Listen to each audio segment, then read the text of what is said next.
අලුත උපන් දරුවෙකුට නමක් යොදනකොට ඒ පිළිබඳව අපි වැදගත් කාරණා කිහිපයක්ම සලකා බලන්න ඕනේ. ඒ නම ශබ්ද රසය වගේම අර්ථ රසයනොත් පරිපූර්ණ වෙන්න ඕනේ. ඒ වගේම සරල දරුවට පසුකාලීනව ලියන්න කියන්න පහසු බොහොම අර්ථවත් නමක් වෙන්න ඕනේ. ඉතින් සුවිශේෂී අවස්ථාවක් ලෙස නමේ කොටස් දෙකම එකම අකුරෙන් යොදා ගන්න පුළුවන් නම් දෙමාපියෝ ටිකක් කැමතියි ඒකට. ඉතින් අද දවසේ මේ වීඩියෝ එකෙන් පුංචි දුවලට නම් 30ක් අරන් ඇවිල්ලා තියෙනවා අයන්න සහ ආයන්න භාවිතයෙන්. නමේ කොටස් දෙකම එකම අකුර භාවිතයෙන්. අපි නම් ටික බලමු. අනිලි අර්යානා අනිලි අර්යානා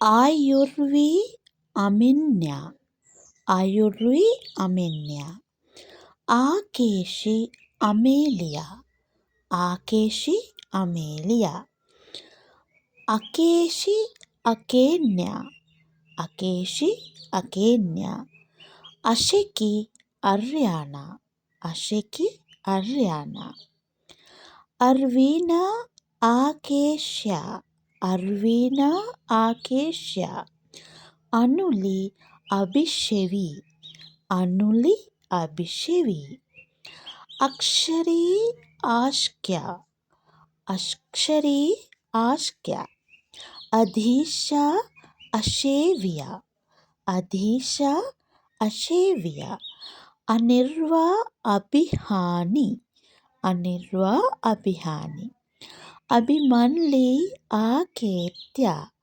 අභිමන්ලී ආකේත්‍යා අකින්දි අභින්සා අකින්දි අභින්සා අදිති අකේශිලා අදිති අකේශිලා අමිලි අක්ෂේන්‍යා අමිලි අක්ෂේන්‍යා අගසි අභිෂේකා අගසි අභිෂේකා අශ්මිනුලී අනිර්වා අශ්මිනුලී අනිර්වා ආයුලි අධිලාෂි ආයුලි අධිලාෂි අනුලි අභිමන්ධාරා අනුලි අභිමන්ධාරා අරද්‍යා ආන්වි අරද්‍යා ආන්වි ආත්‍රි ආන්‍යා ආත්‍රි ආන්‍යා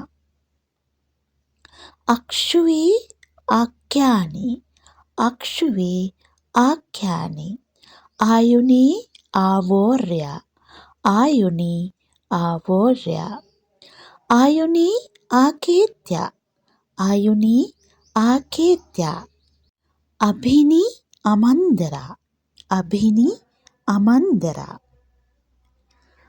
අභිනුවි අභිමන්ධාරා අභිනුවි අභිමන්ධාරා අනිලි අභිනුරාධා අනිලි අභිනුරාධා ආශිර්වි ආශාක්‍යා ආශිර්වි ආශාක්‍යා ඉතින් මේ වීඩියෝ එකේ අපි අයන්නින් දුවලට නමේ කොටස් දෙකම අසහ ආභාවිතයෙන් අරන් ඇවිල්ලා තියෙනවා.